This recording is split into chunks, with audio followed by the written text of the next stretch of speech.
Hello, mystery lovers. Welcome back. I hope you're doing great today. And tell me, how's your day been so far? Feeling calm? Or are you secretly craving a little chaos and suspense? Now let me ask you this. What if you received an invitation sealed with red wax, stamped with a grinning jester? Would you go, knowing the night is built on pranks, disguises, and lies? And what if the mock murder everyone's laughing about turns out to be real? Because today's story begins with an April Fool's party at a grand country manor, where the host promises harmless fun. Until midnight arrives, the library doors swing open, and the joke becomes a crime scene. So, get comfortable, and let's step into the prankster's invitation. Chapter 1. The Prankster's Invitation. The Morning Post in St. Mary Mead always arrived with the same quiet ceremony. Mrs. Price, the postmistress, sorted the letters with the solemnity of a priest arranging the altar.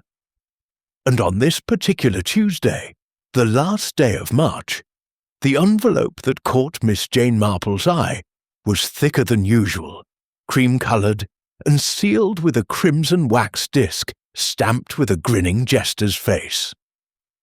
Miss Marple, seated at her small rosewood writing desk by the window, turned the envelope over twice before opening it. The address was written in bold, looping black ink: Miss Jane Marple, Danemead Cottage, St. Mary Mead, near Much Benham.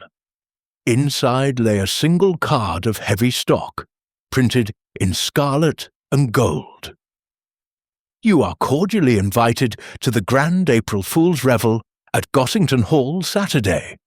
1st April, 7 o'clock for 7:30. Costumes encouraged, practical jokes expected. Host, Mr. Archibald Pendergast. RSVP not required. Surprise is the order of the evening. A small handwritten note was tucked beneath the card. Dear Miss Marple, do come. I promise you shall be neither the victim nor the perpetrator of anything too dreadful, but one never knows with Archie. Yours in anticipation, Lavinia Carmichael. Miss Marple's lips curved into the smallest of smiles. Lavinia Carmichael, the widowed sister of the late Sir Henry Clithering, had taken up residence at Gossington Hall 6 months earlier, ostensibly to bring the old place back to life. Mr. Archibald Pendergast, her nephew by marriage, had arrived shortly afterwards and had been causing a certain amount of talk ever since. She placed the invitation on the desk and regarded it thoughtfully. Archibald Pendergast was 32, handsome in a restless, fox-like way, and possessed of what the village ladies called a lively sense of humour. The phrase, in St. Mary Mead, was rarely complimentary. He had already organised 3 separate joking evenings since Christmas. A mock burglary at the vicarage, which had sent poor Mrs. Clement into hysterics when she found the drawing-room window open and the silver gone, only to discover it hidden in the grandfather clock. A false announcement of the bishop's impending visit, which had caused the vicar to spend 3 days polishing every piece of brass in the church. And most recently, the substitution of sugar with salt in the Women's Institute tea urn, resulting in 16 simultaneous grimaces and one very loud, "Archie Pendergast, you are a menace," from Mrs. Price herself. Yet the village, for all its grumbling, had begun to look forward to his next escapade, in the way people look forward to a thunderstorm. Dangerous, yes, but undeniably exciting after months of drizzle. Miss Marple rose, smoothing the folds of her dove-grey wool dress, and crossed to the mantelpiece, where she kept a small collection of framed photographs. One of them showed a younger Lavinia Carmichael standing beside her brother Henry on the steps of Scotland Yard. Henry Clithering had always said his sister possessed the nerves of a steeplejack and the tongue of a fishwife. Miss Marple suspected that Lavinia had invited her to Gossington not merely out of courtesy, but because she wanted someone on hand who could be relied upon to notice things. The afternoon brought callers. First came Mrs. Dane Calthrop, the vicar's wife, who had received an identical invitation and was in a state of high moral indignation. "I simply will not go," she announced, setting her large felt hat on the sofa with the air of one laying down a gauntlet. Practical jokes are the refuge of the spiritually immature. And to hold such an event on the very eve of Palm Sunday, one might as well hold a bacchanal in the churchyard. Miss Marple poured tea. "Yet you have kept the card," she observed mildly. Mrs. Roy Dane Calthrop flushed. "Only because I intend to return it to Mr. Pendergast with a suitable inscription. Something about the vanity of human jests, perhaps." "Very proper," said Miss Marple, passing her a cup, "though I believe Lavinia would be disappointed if you did not attend. She wrote me a little note. She seems apprehensive." "Apprehensive?" Mrs. Dane Calthrop raised an eyebrow. "Of what? That Archie will put glue on the door handles again?" "Perhaps," Miss Marple murmured, "or perhaps of something rather less predictable." The second visitor was Dr. Haydock, who arrived in a state of suppressed amusement. He had also been invited. "I shall go, of course," he said, accepting a slice of seed cake. "One cannot resist the spectacle of Archie attempting to outdo himself. I only hope he doesn't decide to fake a murder." "I'm off duty on Saturday." Miss Marple looked at him over the rim of her spectacles. "A fake murder, Doctor?" "Only a jest, Miss Marple. A body in the library, red ink for blood, the usual nonsense. He's been dropping hints all week." She nodded slowly. "A very old jest," she said, "and yet it is curious how often the oldest jests carry the sharpest edge when they go wrong." Dr. Haydock laughed. "You make it sound positively sinister." "Perhaps it is," she replied, and offered him another piece of cake. By evening the village was alive with speculation. In the Blue Boar, the regulars laid bets on the nature of the evening's entertainment. At the vicarage, the Clements debated whether to send their regrets. In the small grocer's shop, Mrs. Bedingfeld told anyone who would listen that young Mr. Pendergast had ordered 6 dozen whoopee cushions, 2 cases of French champagne, and a quantity of luminous paint sufficient to make the entire hall glow like a circus. Miss Marple, meanwhile, sat by her fire with her knitting, and considered the crimson jester on the wax seal. She had seen that particular grinning face once before, many years ago, on an invitation to a country house party in the summer of 1912. That party had ended with a young man drowned in the lake, officially declared an accident, though the coroner's jury had taken a very long time to reach that verdict. She did not think Archie Pendergast would be so crude as to arrange a drowning. He was more inventive than that. Yet the thought lingered. At 9:30, she laid her needles aside, took a sheet of cream notepaper, and wrote a short reply in her small, precise hand. "Dear Lavinia, I shall be delighted to attend. Yours affectionately, Jane Marple." She folded the note, sealed it, and placed it on the hall table for the morning post. Then she went upstairs, switched on the bedside lamp, and opened the drawer of her night table. Inside lay a small leather-bound notebook, the one she used for observations of the human character, rather than gardening notes. She wrote a single line. "Archibald Pendergast, practical joker. Motive for mischief. Vanity, boredom, something darker."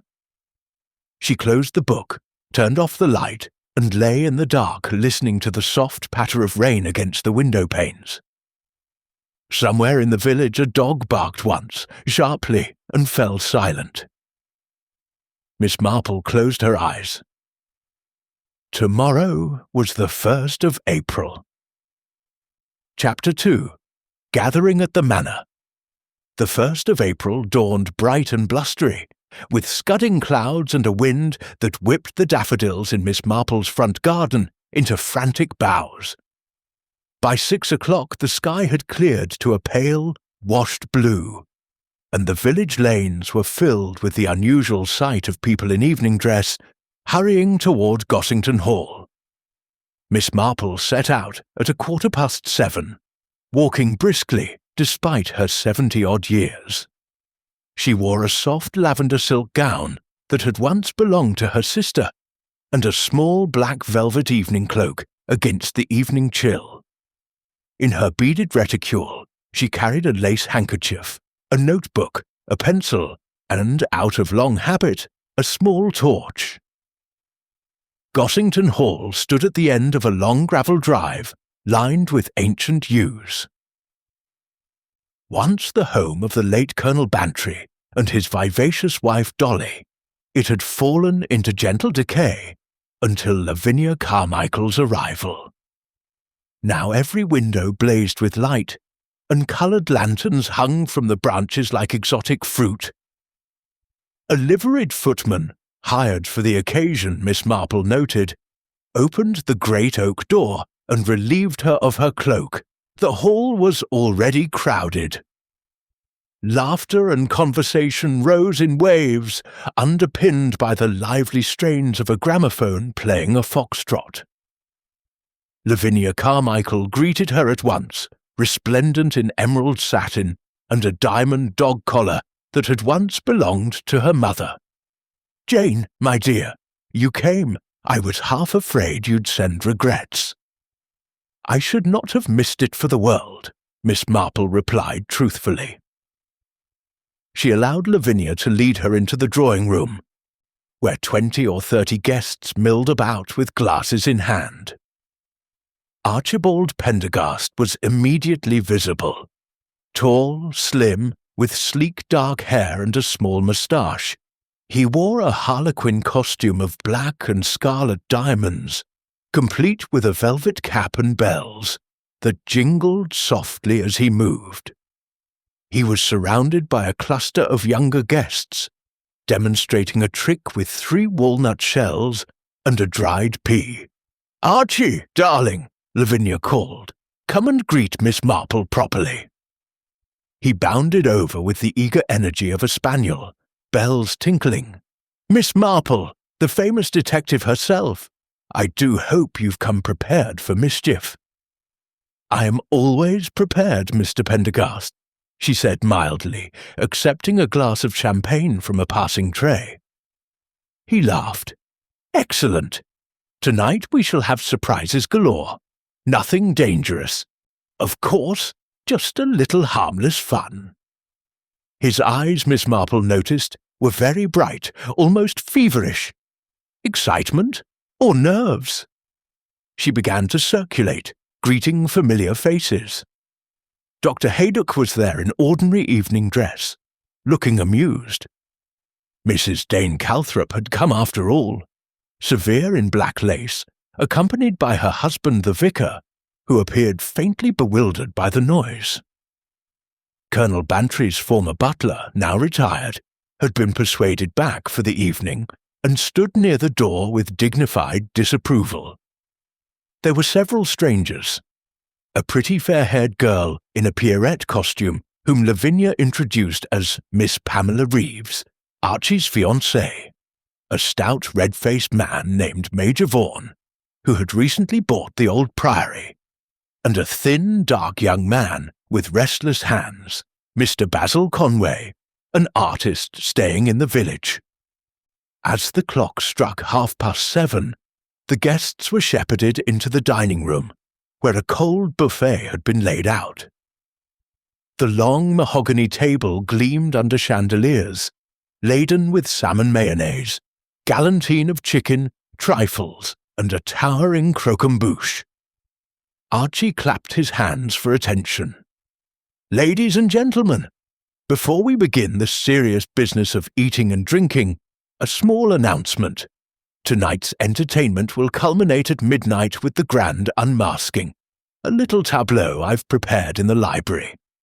Until then, feel free to indulge in whatever harmless pleasantries you encounter. But beware, April Fool's lasts until noon tomorrow." Laughter and applause greeted this.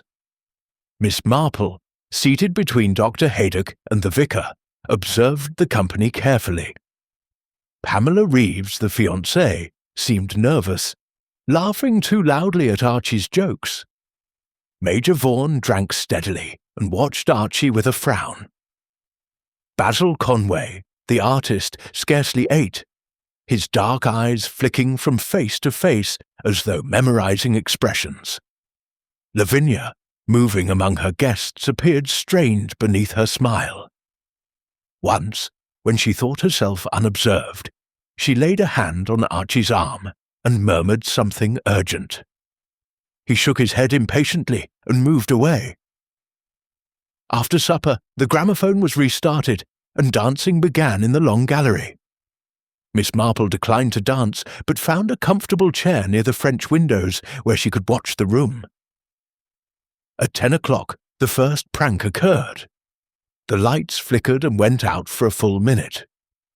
When they came on again, every woman's handbag had vanished from the cloakroom and reappeared lined up on the dining table, each labelled with its owner's name in crimson ink. There was much laughter and pretended outrage. Mrs. Dane Calthrop declared it infantile, but even she smiled when she found her bag decorated with a paper jester's hat. At 11, fake spiders dropped from the chandelier during a waltz, causing shrieks and much hilarity.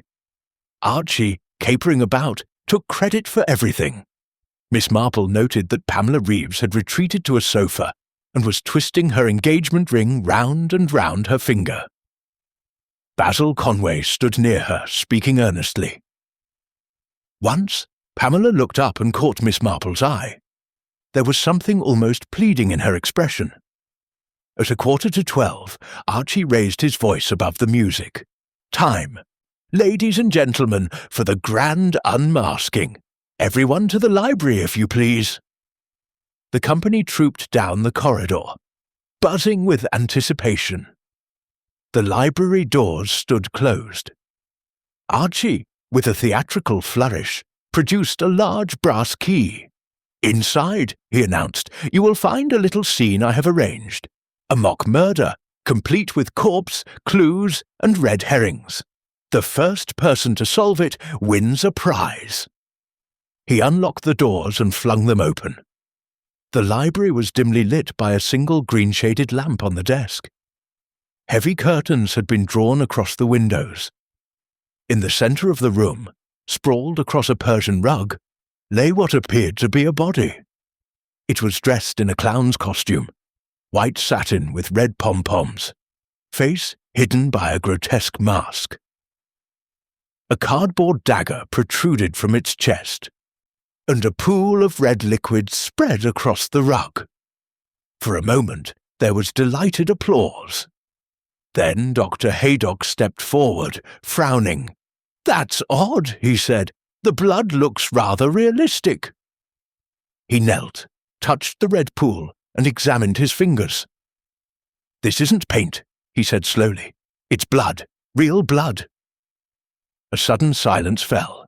Archie laughed nervously. "Come now, Doctor, don't spoil the joke. It's only cochineal and corn syrup."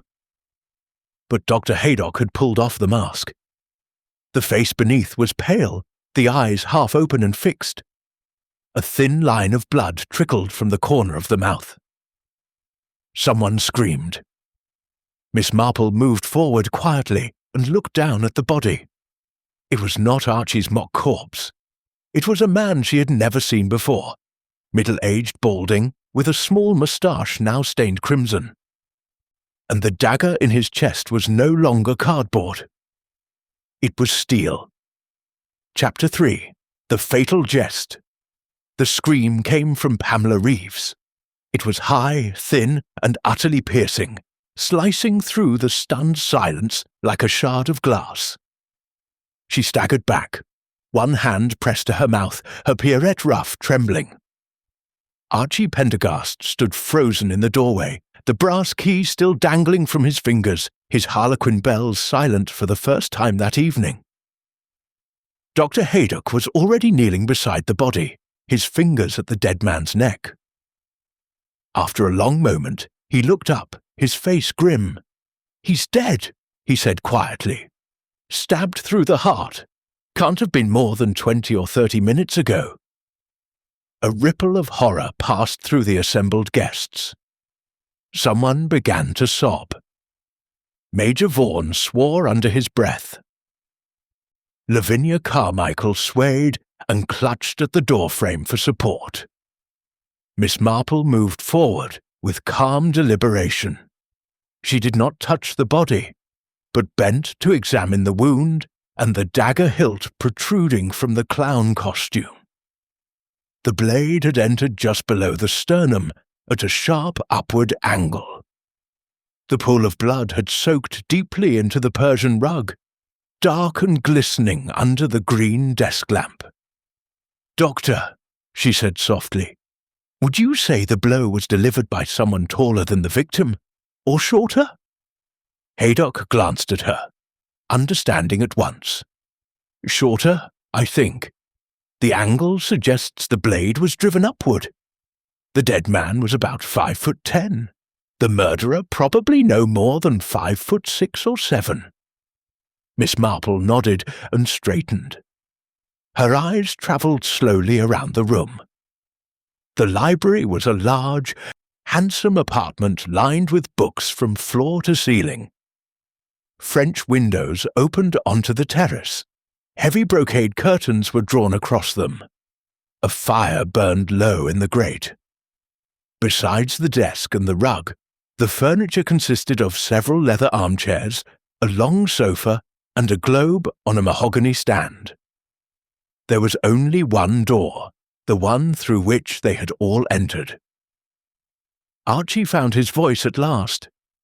This is impossible," he stammered. "That was supposed to be a dummy.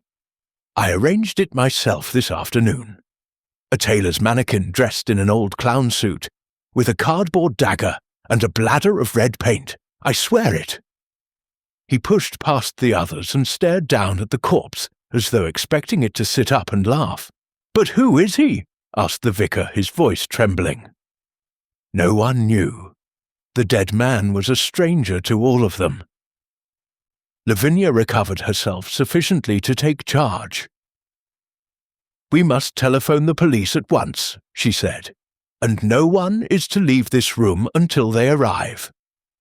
Doctor, can you be sure nothing is disturbed?" Haydock nodded. "I've already checked. He's quite dead. Rigour hasn't begun. The blood is still fluid." Miss Marple quietly withdrew to the edge of the group and began to observe. Pamela Reeves had collapsed onto the sofa, white-faced and shaking.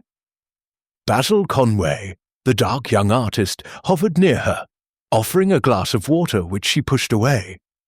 Major Vaughan had gone to the French windows and was trying the handles.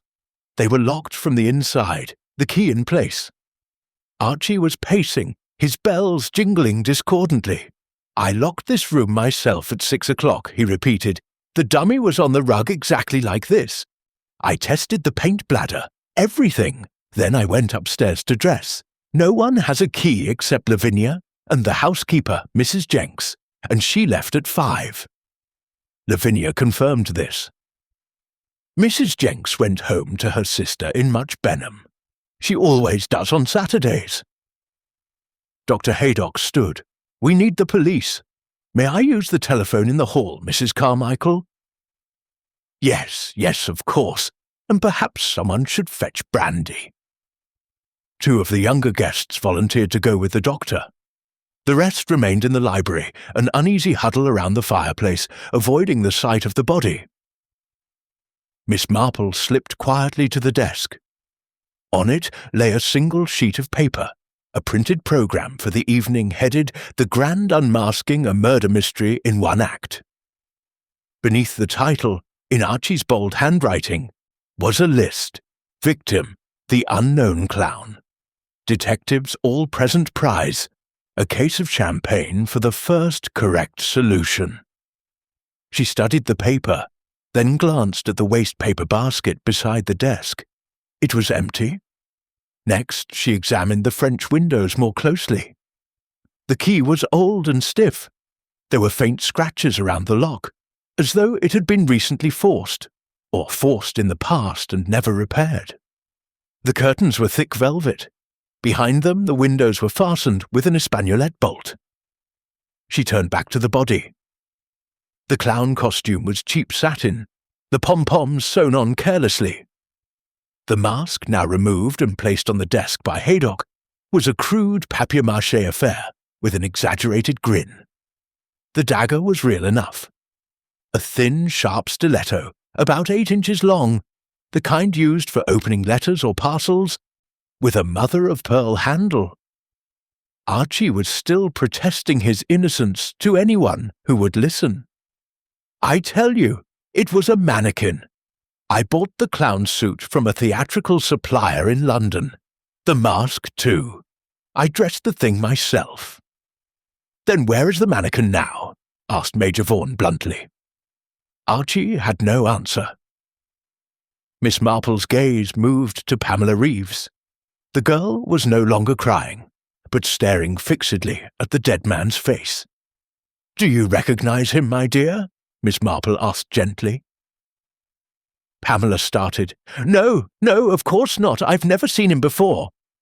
But her voice shook, and she would not meet Miss Marple's eyes.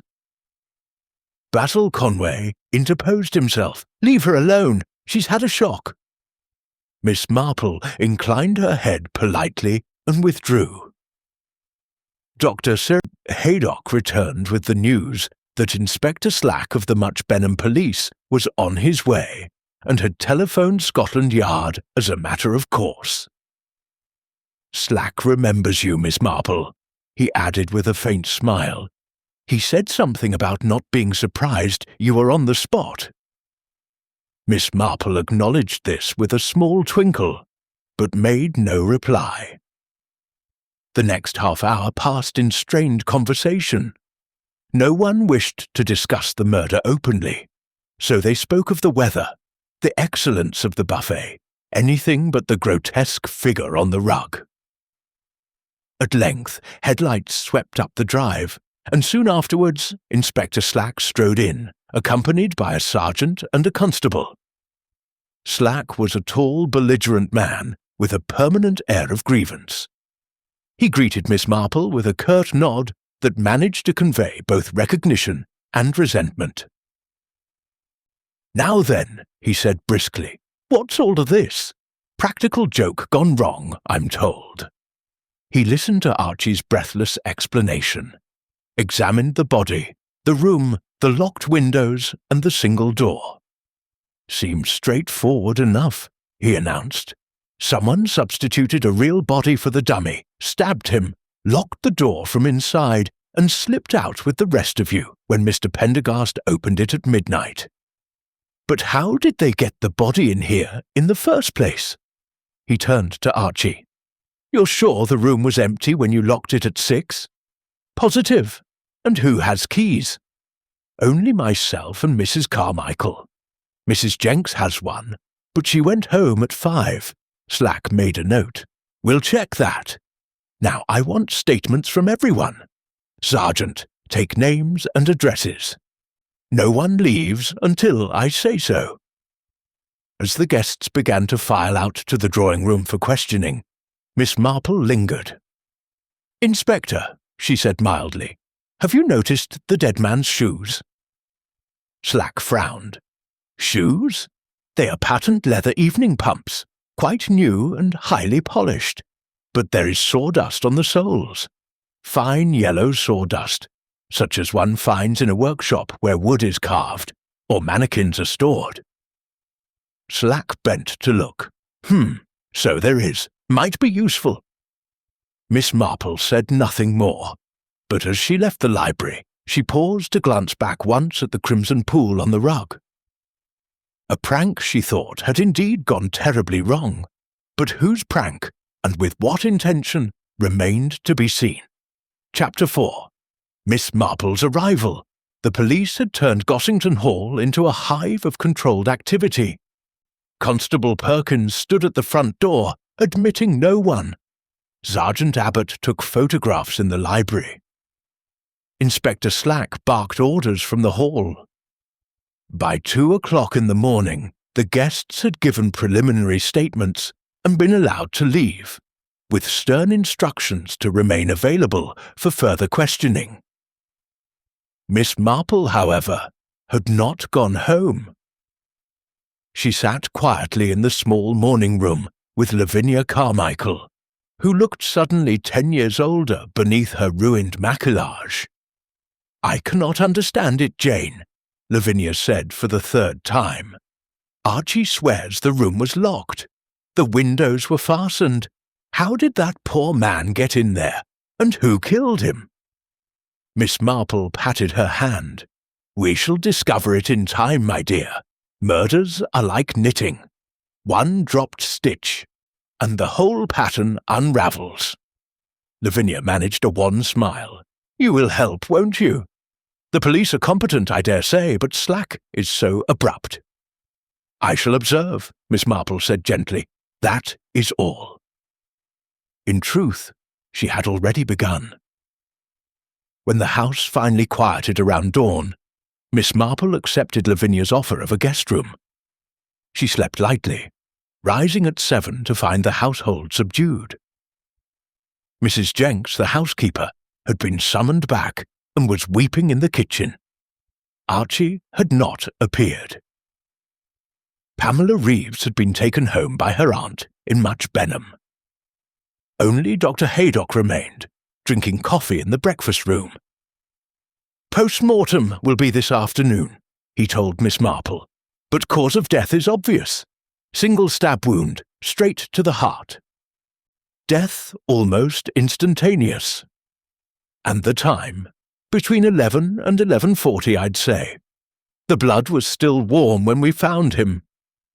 Miss Marple nodded and accepted a cup of tea.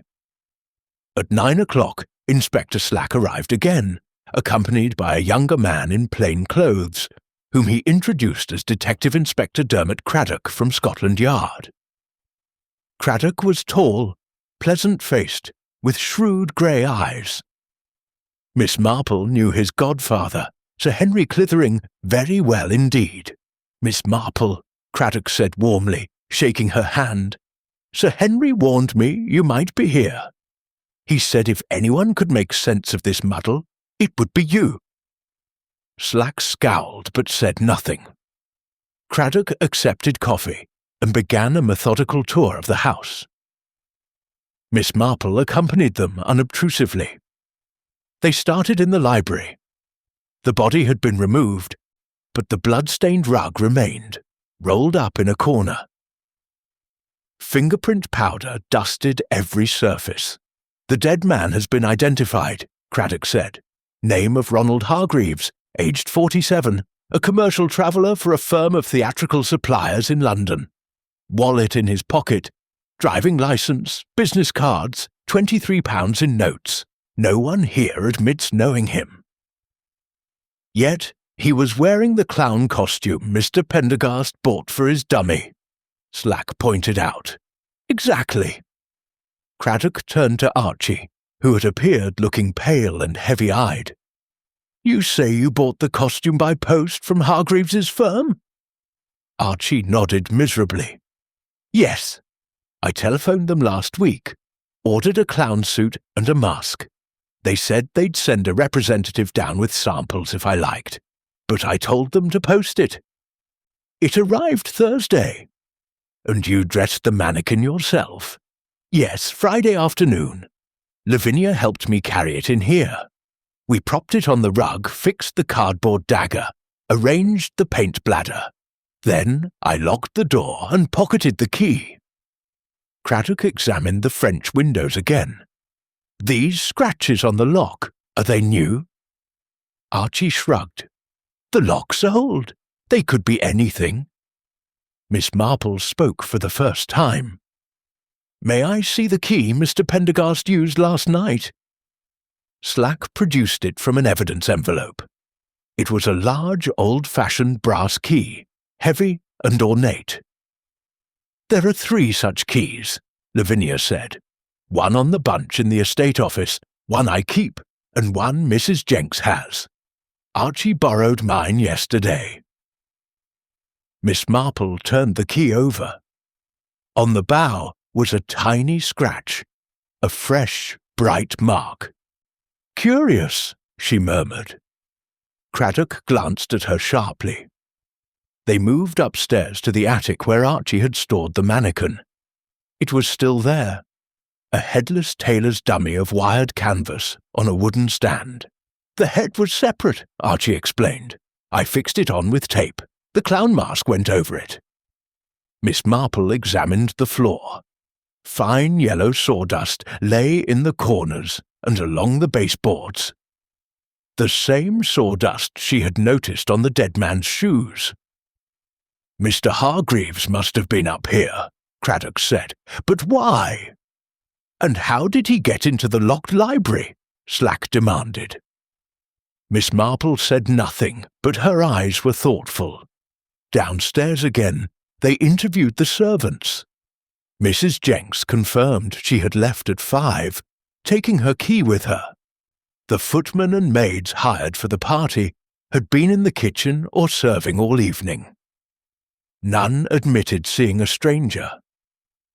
At 11 o'clock, Pamela Reeves returned, escorted by her aunt. She looked composed now, though pale. "I've remembered something," she said steadily. "Last night, about 10:30, I went out onto the terrace for air. I thought I saw someone moving in the shrubbery, a man in a dark coat. He vanished when I called out." "Did you recognize him?" Craddock asked. "No, but he was carrying something bulky." Slack pounced. "The body, perhaps?" Pamela shook her head. "It was too early. The man was never found until midnight." Miss Marple watched Pamela closely. The girl's hands were steady, but there was a pulse beating rapidly in her throat. Basil Conway arrived shortly afterwards, uninvited but determined to see if he could help. He confirmed he had spoken to Pamela on the sofa before the discovery. "She was upset," he said. "Archie had been teasing her rather cruelly about the pranks." Archie flushed. "It was only fun." Craddock asked Conway where he had been between 11 and midnight. "In the gallery, sketching people. Several guests saw me." Major Vaughan, when questioned, admitted to a hearty dislike of practical jokes. "Young Pendergast wants a damned good thrashing," he growled, "but I didn't kill anyone." His alibi was solid.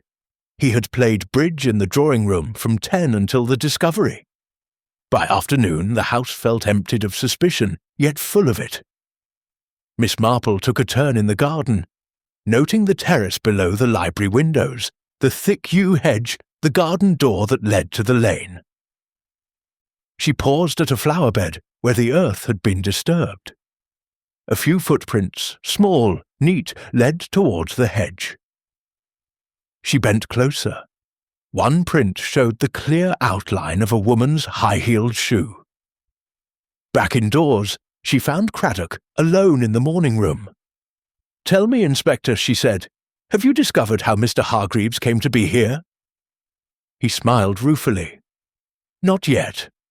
But we found his car, a small Morris, parked half a mile down the lane with a punctured tyre.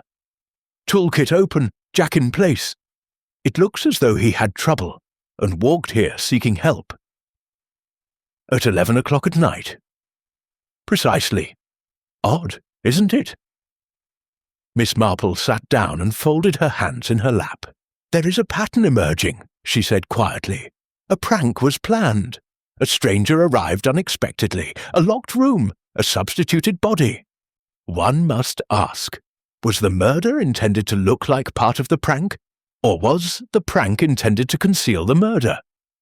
Craddock leaned forward. You have an idea? Several, she admitted. But ideas are like seedlings, Inspector. They must be tended carefully before they bear fruit. He laughed. Sir Henry said you spoke in gardening metaphors. Did he? Miss Marple's eyes twinkled. How kind. Now, if you will excuse me, I think I shall have a little chat with Miss Reeves. She found Pamela in the conservatory, staring at the goldfish. My dear, Miss Marple said gently, you recognized Mr. Hargreaves last night, didn't you? Pamela's head jerked up. For a moment, she looked terrified. No, I told you. There is no need to lie to me, Miss Marple went on in the same soft tone. I saw your face when the mask was removed. You knew him, and he knew something, perhaps about you, or about Mr. Pendergast, that made him dangerous. Pamela's lips trembled. I can't. You can, Miss Marple said firmly, and you must, before someone else is hurt. Murder, my dear, is never an April Fool's joke. Tears welled in Pamela's eyes. He was Pamela's uncle, she whispered at last. My mother's brother. He came to warn me about Archie. He said Archie was already married, years ago, in Scotland, and never divorced. Miss Marple sat very still. And did you believe him? I didn't want to, but he had papers, a marriage certificate. He was going to show them to Aunt Lavinia tonight. Miss Marple nodded slowly. Thank you, my dear. You have been very brave. She rose and went in search of Craddock. The pattern, she thought, was beginning to unravel. But there were still several dropped stitches to find. Chapter 5. Secrets in the Shadows. By the afternoon of the second day after the murder, Gossington Hall had settled into an uneasy hush. The police came and went. Photographers and fingerprint men finished their work, and the blood-stained rug had been removed from the library. Yet the house felt haunted, not by the ghost of Ronald Hargreaves, but by the weight of unspoken truths. Miss Marple spent the morning in the garden, ostensibly admiring Lavinia's early tulips, but in reality observing the comings and goings.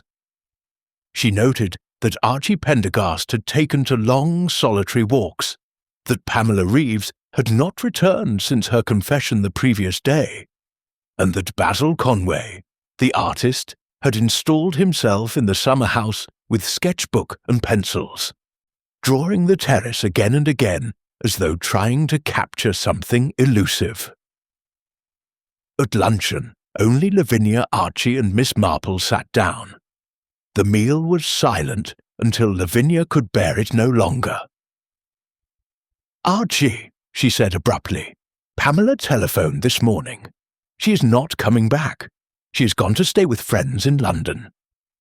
Archie's fork clattered against his plate. Good riddance, he muttered, but his face was flushed. Lavinia looked at him steadily. She told me why, Archie. About the Scottish marriage. He pushed back his chair and left the room without a word.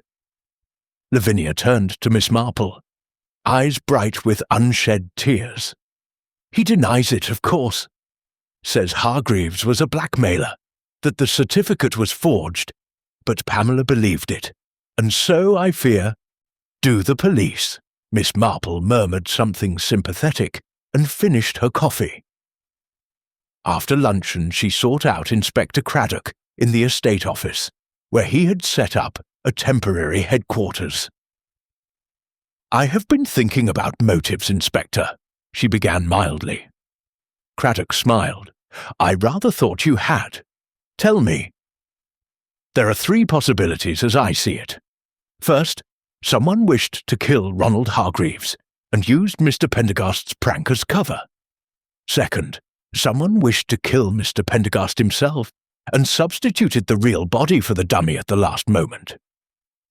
Third, the murder was impulsive, an argument that got out of hand.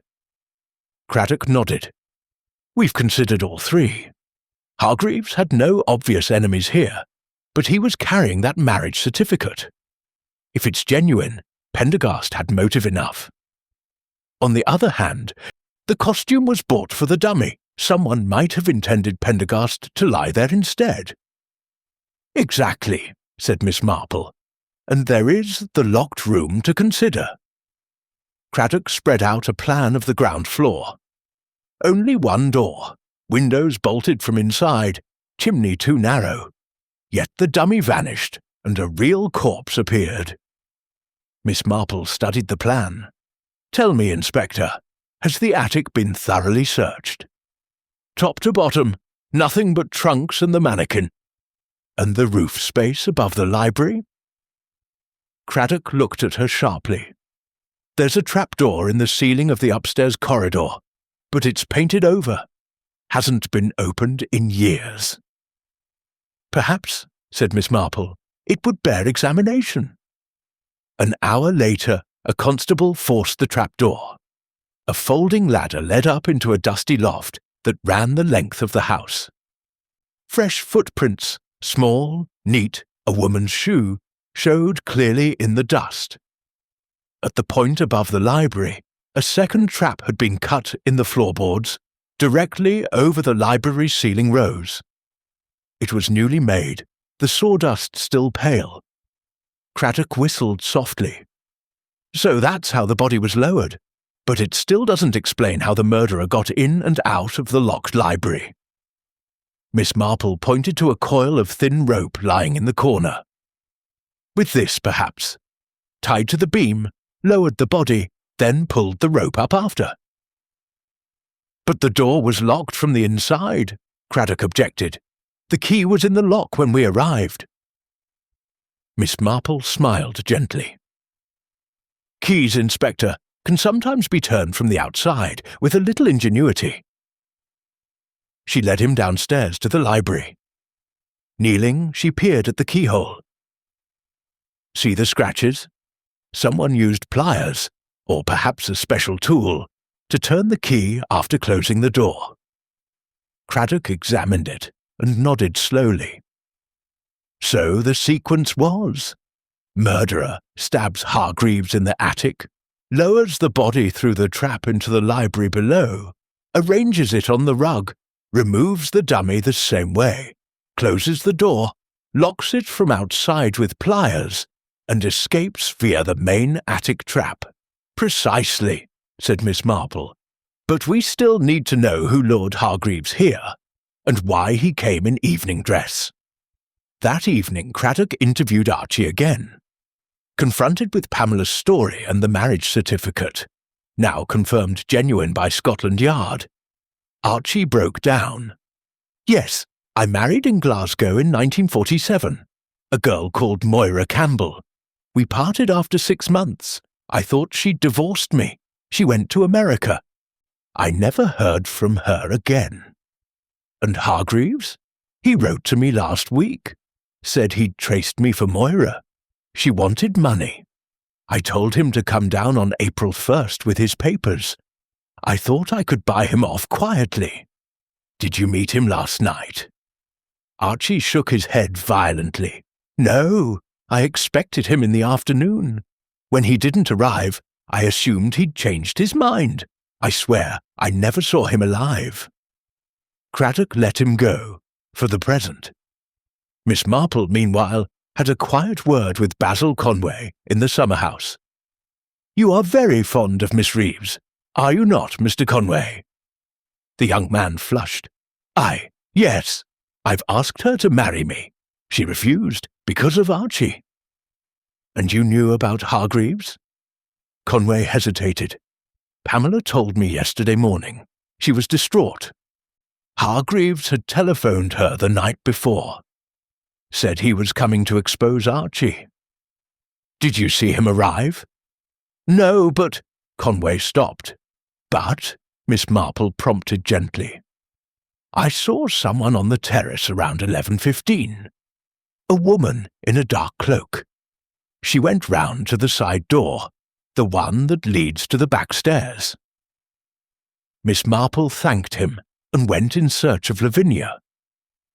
She found her in the drawing-room, staring at a photograph of her late husband. "Lavinia, my dear," Miss Marple said softly, "you knew about Archie's marriage, didn't you?" Lavinia's head came up sharply. "How? A woman always knows when her nephew is in trouble, and you have been protecting him." Lavinia's shoulders sagged. "Yes, Moira wrote to me 2 years ago from Canada, asking if Archie was alive. I sent her money to keep quiet. When Hargreaves telephoned last week, I knew he meant mischief." "Did you meet him last night?" Lavinia shook her head. "I waited in the morning room until 11. He never came. I thought he'd missed his train." Miss Marple studied her closely. "And the side door key, do you keep it on your bunch?" "Yes, but it was there all evening." "May I see?" Lavinia fetched her keyring. The small Yale key for the side door was bright and unscratched, unlike the others. Miss Marple nodded thoughtfully. Later, alone in her room, she made notes in her little leather book. Archie, motive, bigamy exposure, but no opportunity after 6 p.m. Lavinia, motive, protect family name, opportunity, keys, but gentle nature. Pamela, motive, jilted, but no strength to lower body. Basil Conway, motive, love, rivalry, opportunity, saw woman on terrace. Major Vaughan, no obvious motive. The footprints in attic, small, woman's shoe, size 5. She closed the book. One more piece was needed. At 10 o'clock that night, she asked Craddock to assemble everyone in the drawing-room. Archie, Lavinia, Basil Conway, Major Vaughan, who had been staying nearby, and Dr. Haydock. When they were seated, Miss Marple stood quietly in the centre. "This has been a very sad affair," she began, "and a very clever one. The murderer used Mr. Pendergast's prank as a screen, knowing that a mock murder discovered at midnight would confuse the time of death and provide dozens of suspects. Mr. Hargreaves arrived around 11, having repaired his punctured tyre as best he could, and walked the last half-mile. He was in evening dress because he intended to confront Mr. Pendergast openly at the party. Someone met him at the side door, led him upstairs to the attic, perhaps promising a private word with Archie, and there stabbed him. The body was lowered through the prepared trap, the dummy removed the same way, the door locked from outside with pliers taken from the garden shed. The murderer then mingled with the guests until the discovery." She paused. "The footprints in the attic were made by a woman, or someone wearing a woman's shoes. The pliers have been found in the shrubbery, wiped clean, but there is one clue the murderer overlooked." She turned to Basil Conway. "Mr. Conway, you told me you saw a woman in a dark cloak on the terrace. But no woman here wore a dark cloak last night. They were all in bright costumes. You invented the sighting to direct suspicion toward a woman, perhaps Mrs. Carmichael." Conway went white. "That's absurd." "Is it?" Miss Marple said gently. "You loved Pamela Reeves. You knew Hargreaves threatened her happiness. You saw your chance when Archie's prank provided the perfect cover. You telephoned Hargreaves, pretending to be Archie, and arranged to meet him quietly. You wore a woman's shoes, taken from the attic trunks, to make the footprints. You left the cloak in the summer house, where the police found it this afternoon, with sawdust on the hem." Conway sprang up. "You can't prove—" But Craddock was already moving forward with handcuffs. As Conway was led away, Lavinia began to cry quietly. Miss Marple sat down, looking suddenly very tired. "Such a waste," she murmured, all for love, and a mistaken love at that. Dr. Haydock poured her a small glass of brandy. You've done it again, Miss Marple. She accepted the glass with a small, sad smile. One does one's best, she said, but I fear the prank has gone rather too far this time. Outside, the April moon sailed clear and cold above the yews. Chapter 6. Twisted Alliances.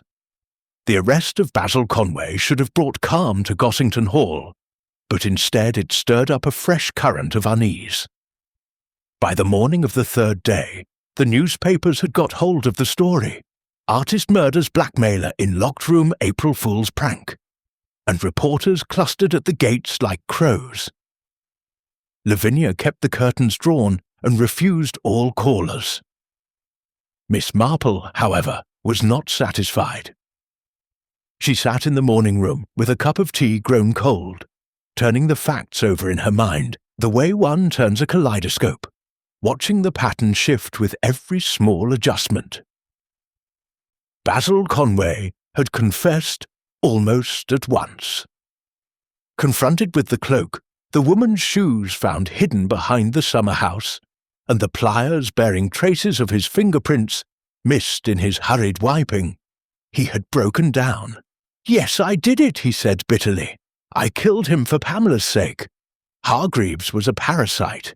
He would have ruined her life, and Archie's jest gave me the perfect opportunity.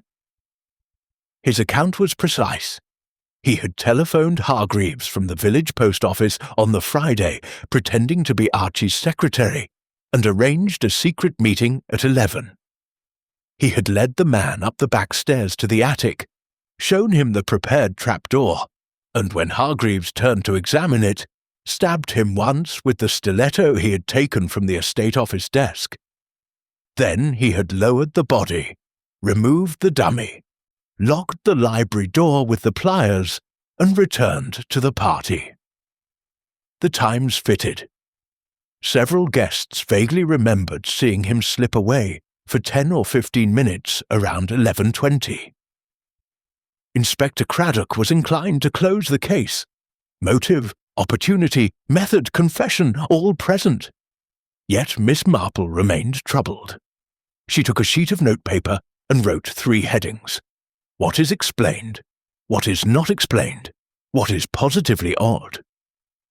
Under the first she listed locked room, substitution of body for dummy woman's footprints in attic pliers and cloak.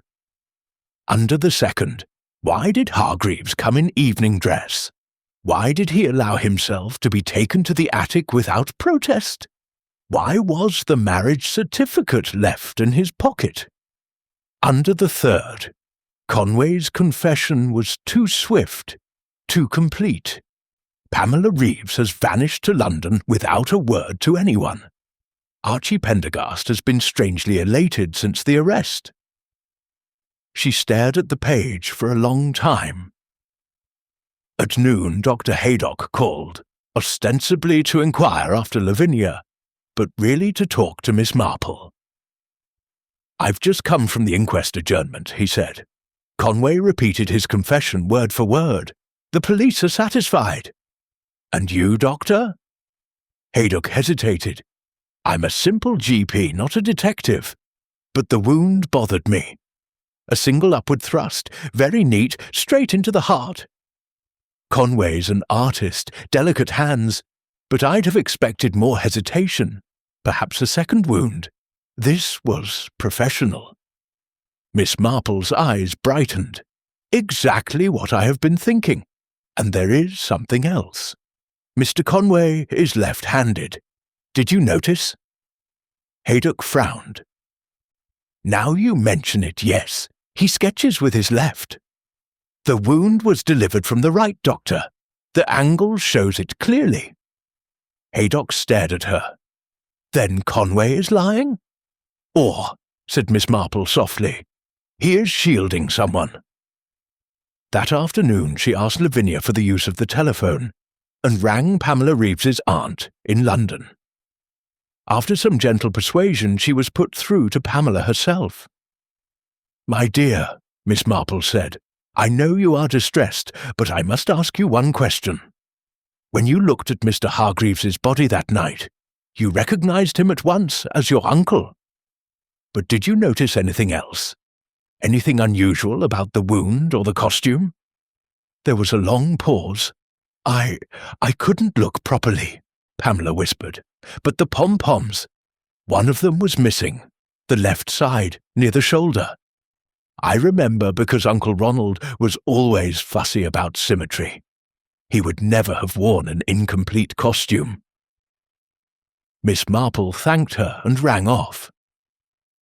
She went at once to Inspector Craddock, who was packing up his papers in the estate office. "Inspector, may I see the clown costume again?" Craddock, puzzled, fetched it from the evidence cupboard. The cheap satin was stiff with dried blood, but Miss Marple examined it carefully. "There, do you see? One red pom-pom has been cut away quite recently. The threads are fresh." Craddock looked. "So it has. What does it mean?" "It means," said Miss Marple, "that someone removed it after the murder, for a reason." She asked to see Conway again. Craddock, intrigued, arranged for her to visit him in the small police station at Much Benham. Conway looked up dully when she entered the interview room. "You've come to gloat, I suppose?" "No, Mr. Conway. I have come to give you a chance to tell the truth." He laughed harshly. "I've told the truth. I killed him." "You confessed very quickly," Miss Marple observed, "almost as though you had rehearsed it." Conway's eyes flickered. "Perhaps," she went on gently, "you found the body already dead. Perhaps you arranged the scene to look like your work, knowing the police would accept a confession. You are in love with Pamela Reeves. If her fiancé was exposed as a bigamist, she would be free, but humiliated. If her uncle was murdered by someone else, suspicion might fall on her. You chose to take the blame yourself." Conway buried his face in his hands. "It wasn't like that," he muttered. "Then tell me how it was." He was silent for so long that Miss Marple thought he would not speak. "Then I did meet Hargreaves. He telephoned me Saturday morning, said he had proof Archie was already married and was coming to expose him. He asked me to meet him secretly at 11, said he didn't trust Archie to pay up quietly. I went to the side door. He was waiting, but when I opened the door, he was already staggering. Blood on his shirt. He collapsed in my arms. Someone had stabbed him moments before. Just round the corner in the shrubbery, I think. He gasped out, 'Tell Pamela. Sorry, Archie's fault,' and died. I panicked. I saw the attic trapdoor.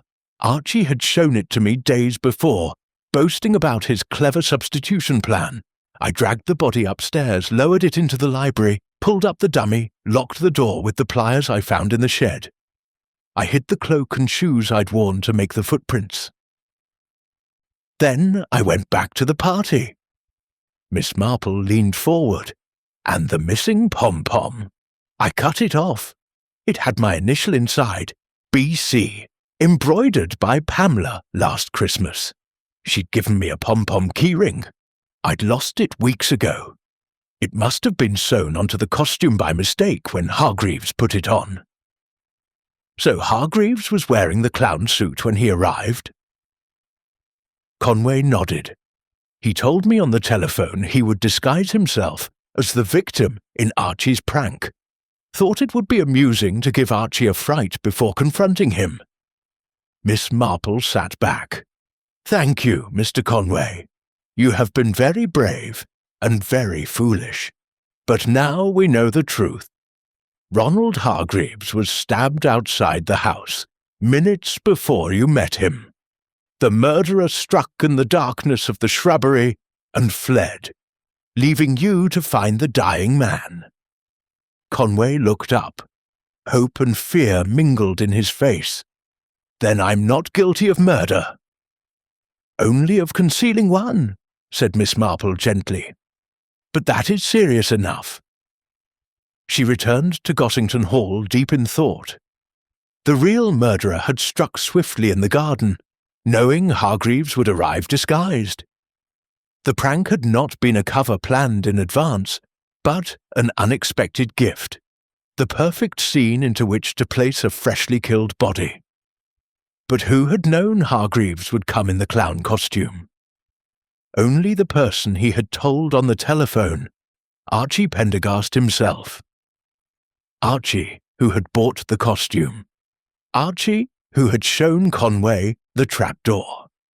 Archie, who had been strangely elated since Conway's arrest. Miss Marple went in search of Lavinia.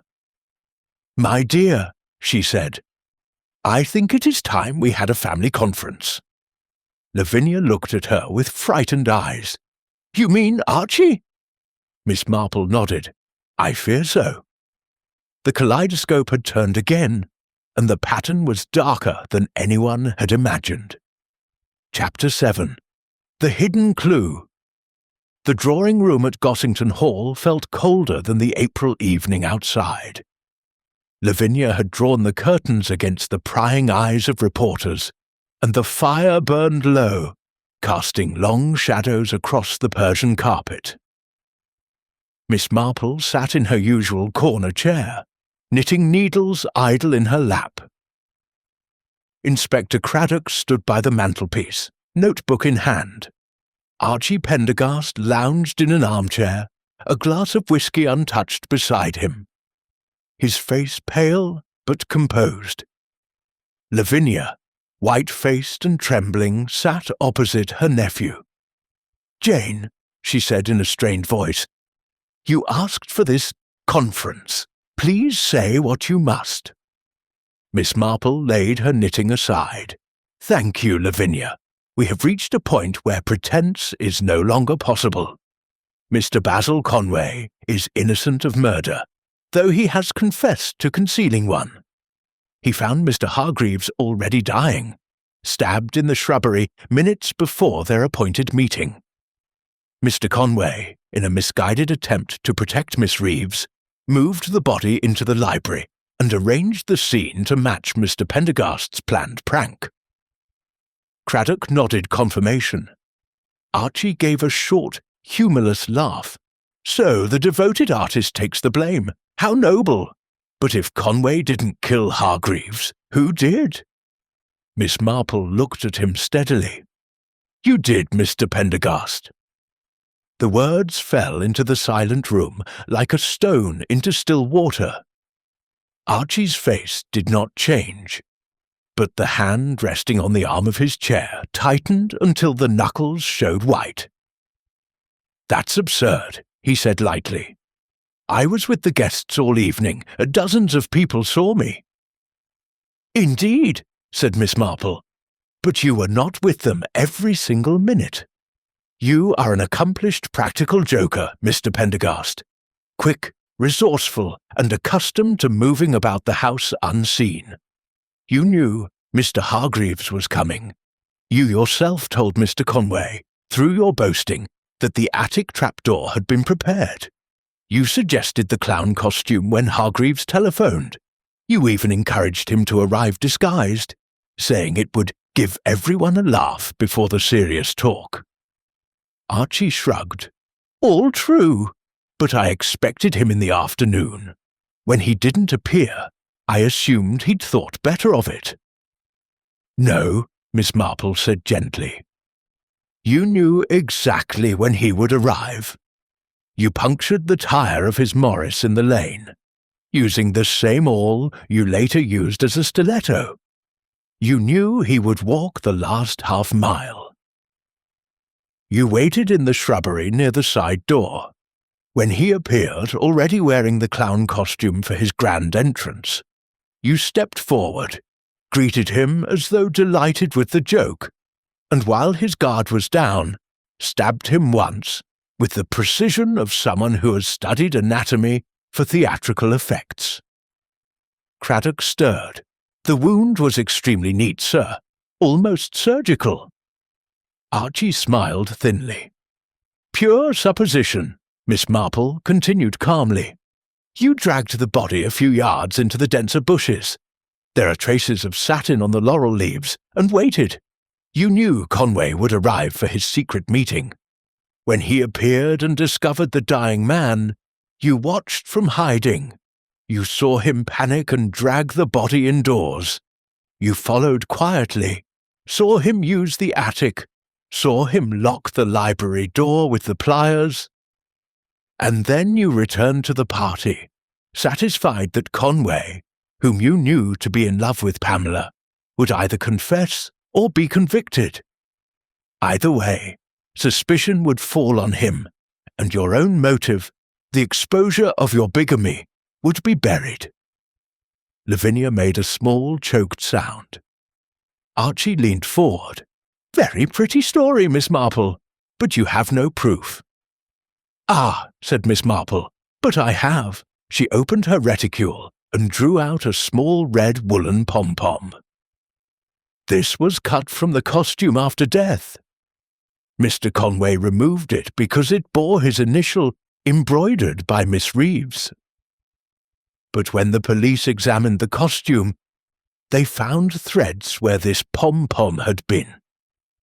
They also found, caught in the seam, a single strand of dark hair, treated with brilliantine, the same brilliantine you use, Mr. Pendergast. But the real clue, the hidden clue, was the clown mask. She produced the grotesque papier-mâché mask from a paper bag. You will recall that the mask was removed by Dr. Haydock and placed on the desk. It was slightly too small for Mr. Hargreaves's head. His ears showed above it, and the chin strap cut into his throat. Yet, when the body was arranged on the rug, the mask fitted perfectly. Why? Because you wore it first. Archie's composure cracked for the first time. Miss Marple went on. When you met Hargreaves in the shrubbery, you were already wearing the mask, part of the joke. You lifted it to speak to him, then, in the same movement, struck. A drop of blood, his blood, spattered the inside of the mask near the eye-hole. Later, when Conway placed the mask on the dead man's face, that blood stain was hidden against the skin. But when Dr. Haydock removed the mask, the blood was on the inside, fresh, not yet fully dry. Had Hargreaves worn the mask while alive and bleeding, the stain would have been on the outside or smeared. It was not. It was a single droplet, perfectly placed, exactly where your own eye would have been. She held up the mask. Under the strong light, a tiny dark speck was visible inside the right eye-hole. Craddock stepped forward. Archibald Pendergast, I am arresting you for the murder of Ronald Hargreaves. Archie stood up slowly. For a moment he looked as though he might bolt, but the fight had gone out of him. You clever old cat, he said softly. I underestimated you. He turned to Lavinia. I'm sorry, Aunt. It was panic, really. He was going to ruin everything. Pamela, my life here, all of it. One quick thrust, and it would be over. Then Conway played right into my hands. Lavinia turned her face away, tears streaming down her cheeks. As Craddock led him out, Archie paused in the doorway. Tell Pamela. Tell her I did love her, in my way. The door closed behind them. Lavinia broke down completely then, sobbing into her hands. Miss Marple moved to sit beside her, placing a gentle arm around her shoulders. My dear, she said quietly, it is over now. The truth, however painful, is always better than deception. Outside, the reporters surged forward as Archie was placed in the police car. Flashbulbs popped like small explosions. Miss Marple watched from the window, her face sad. Such a waste, she murmured.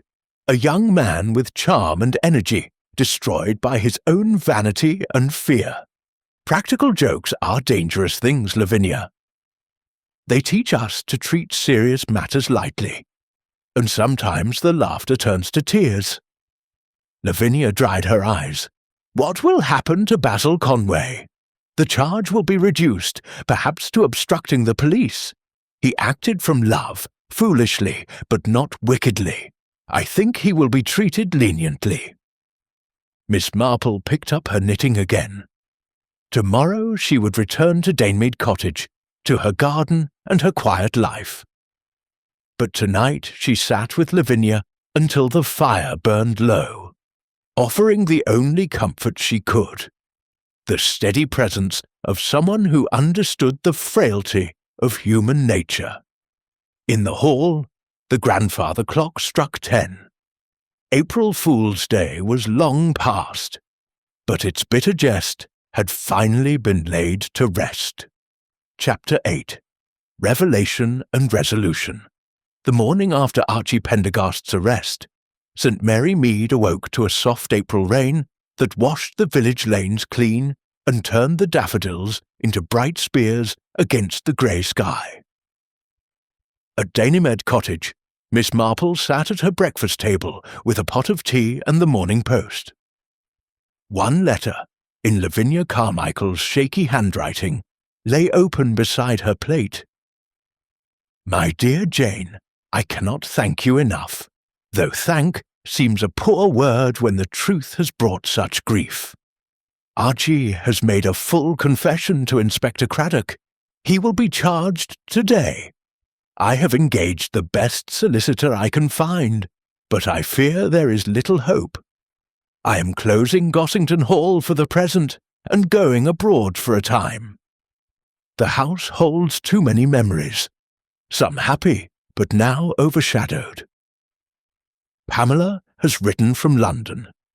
She is heartbroken, yet strangely relieved. Basil Conway's charge has been reduced to withholding evidence. He will probably receive a light sentence or none at all. Pamela intends to visit him as soon as she is allowed. I shall always remember your kindness in these dark days. Yours, in gratitude and sorrow, Lavinia Miss Marple folded the letter and placed it carefully in her writing desk. She felt no triumph, only the familiar sadness that followed every unmasking of human weakness. By midday the news had spread through the village like ripples in a pond. In the post office, Mrs. Price recounted the entire story, with embellishments, to a queue of eager listeners. At the vicarage, Mrs. Judicial Dane Calthrop declared that practical joking was a form of original sin, and announced a special sermon on the text, "All liars shall have their part in the lake which burneth with fire." Dr. Haydock, making his rounds, found every patient anxious for the latest details. Miss Marple herself received several callers. First came Colonel Bantry's former butler, now retired, who had served at the fateful party. "I always said that young Mr. Pendergast would come to no good, miss," he intoned solemnly. "Too fond of his jokes." "Indeed," Miss Marple agreed, "though I fear the fault lay deeper than mere high spirits." Next arrived the vicar himself, earnest and troubled. "Do you think, Miss Marple, that Mrs. Carmichael will sell Gossington Hall? It would be a pity to see it fall into the wrong hands again." "I believe Lavinia will keep it in the family," Miss Marple replied. "She has a strong sense of duty." In the afternoon, Inspector Craddock telephoned from Much Benham. "I thought you would like to know, Miss Marple. Pendergast has signed a complete statement. He admits everything, puncturing the tire, waiting in the shrubbery, the single thrust with the awl he carried in his pocket for stage effects. He even admits wearing the mask to heighten the joke before striking. A cold-blooded business, though he claims it was done in panic." "Panic and vanity," Miss Marple corrected gently. "He could not bear to lose his position here, or Miss Reeves. Quite. The Crown will ask for murder with intent. Conway will be bound over, I think. A foolish young man, but not wicked. Thank you, Inspector. You have been most patient. Craddock laughed.